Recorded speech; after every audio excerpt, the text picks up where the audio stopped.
Olá, queridos alunos, tudo bem com vocês? Professora Elisa chegando para abordar mais um tema de matemática e descomplicar o estudo de vocês. Vamos lá? Bem-vindos a mais uma videoaula de matemática com a tia Elisa. E o assunto de hoje é inversão de matrizes. Considere uma matriz quadrada M de ordem n. Ela vai admitir inversa apenas se o determinante desta matriz for não nulo. Nesse caso, a matriz M é chamada de inversível ou não singular. A sua inversa também será uma matriz quadrada de mesma ordem n e representada por m elevado a menos 1. Além de existir, ela será única e definida da seguinte maneira: matriz M vezes a matriz inversa de M é igual a matriz inversa vezes a própria M, que resulta em I de ordem n, que é a chamada matriz identidade.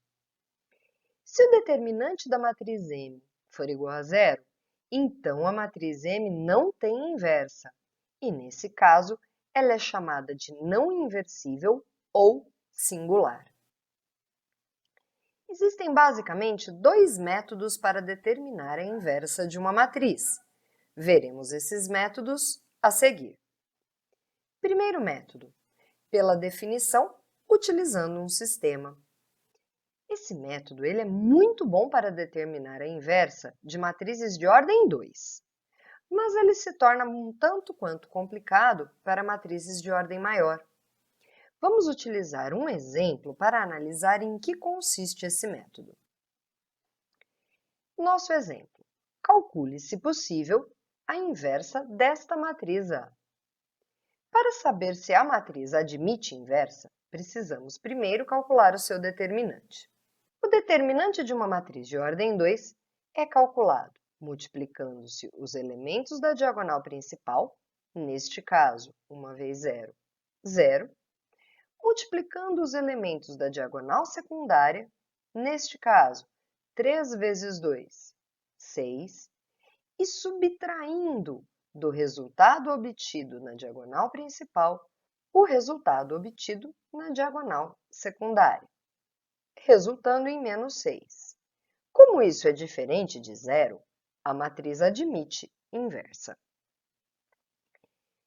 Se a minha matriz A é de ordem 2, a sua inversa também será de ordem 2. E como eu não conheço os elementos desta inversa, vou chamá-los por x, y, z e w, de forma que a matriz A vezes a sua inversa resulte na matriz identidade de ordem 2. Assim, efetuando a multiplicação entre as matrizes, teremos elementos da primeira linha multiplicados pelos elementos da primeira coluna. 1 vezes x mais 3 vezes y. X mais 3y. Elementos da primeira linha vezes os elementos da segunda coluna. 1 vezes z e 3 vezes w. Z mais 3w. Elementos da segunda linha vezes os elementos da primeira coluna. 2 vezes x mais 0 vezes y. 2x. Elementos da segunda linha vezes elementos da segunda coluna. 2 vezes z mais 0 vezes w. 2z. E isso é igual à matriz identidade. Desta igualdade, nós podemos concluir o seguinte: x mais 3y tem que ser igual ao elemento correspondente na matriz identidade, 1.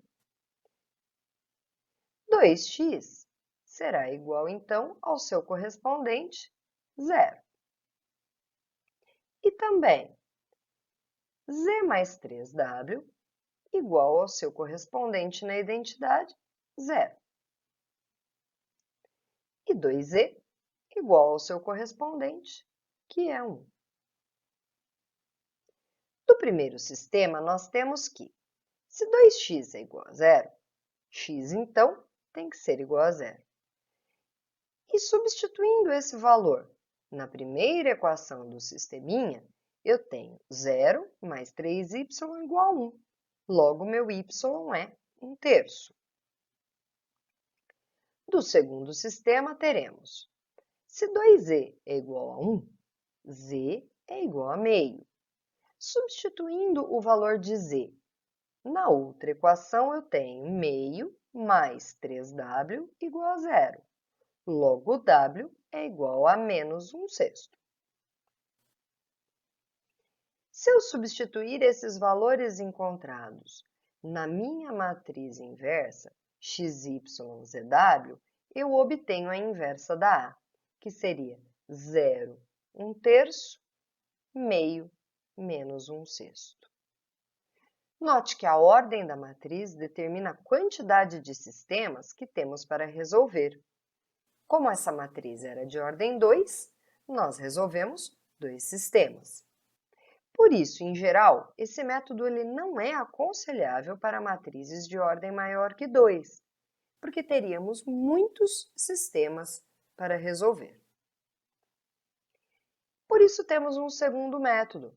Nós podemos resolver utilizando a matriz adjunta. Esse método ele é mais longo, porém, ele é melhor para matrizes de ordem n maior que 2. A utilização desse método depende do seguinte teorema.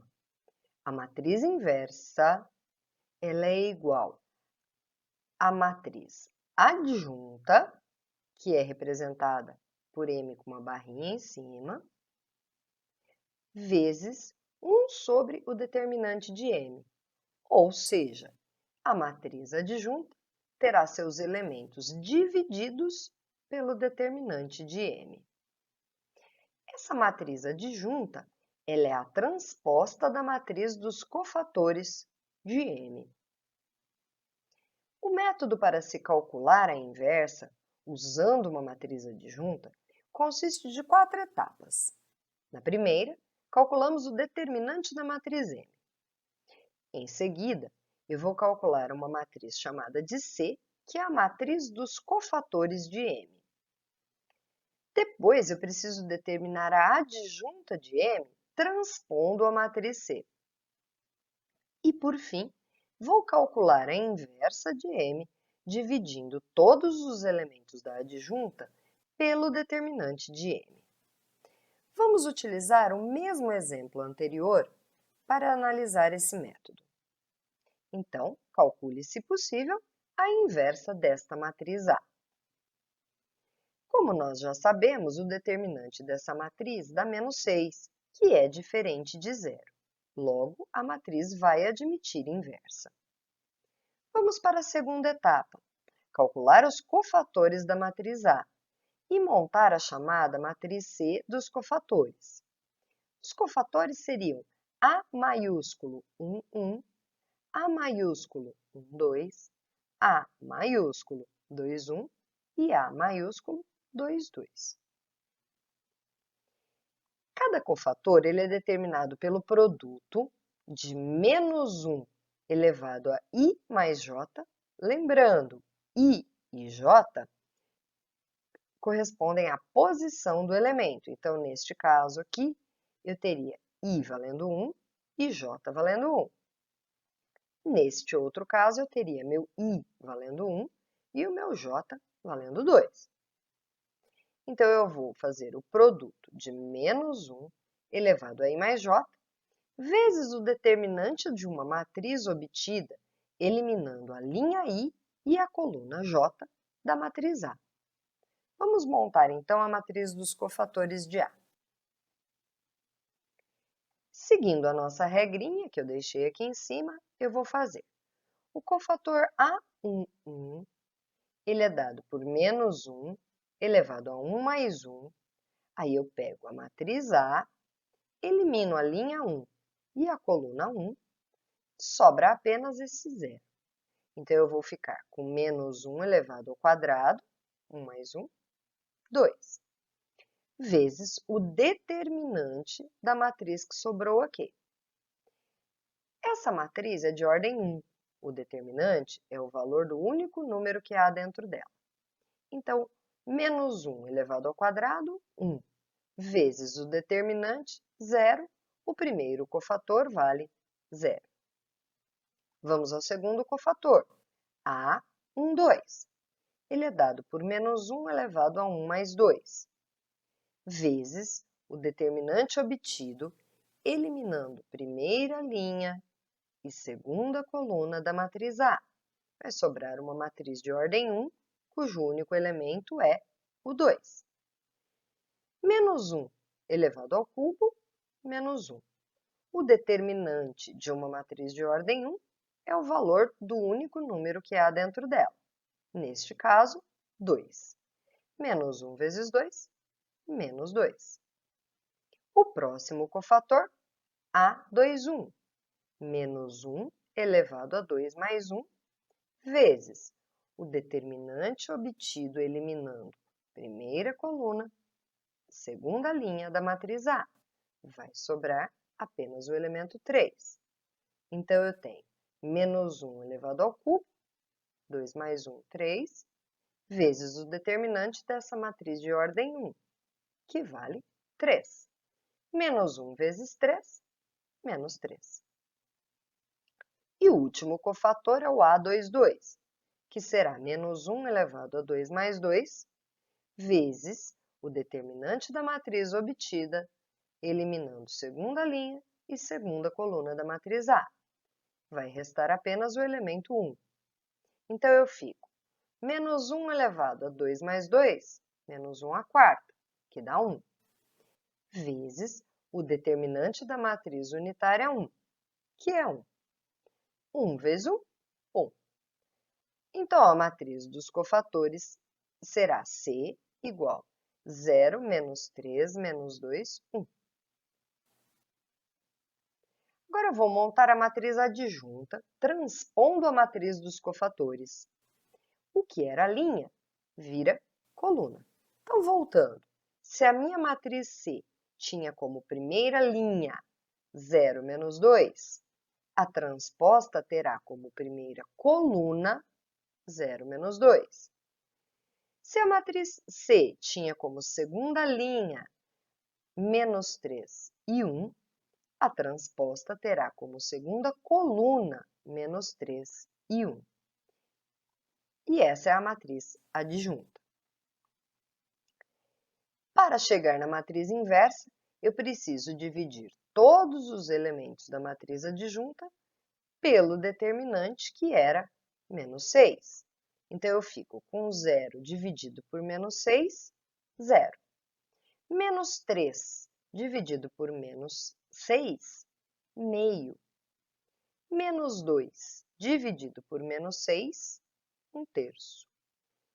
E 1 dividido por menos 6, menos 1/6.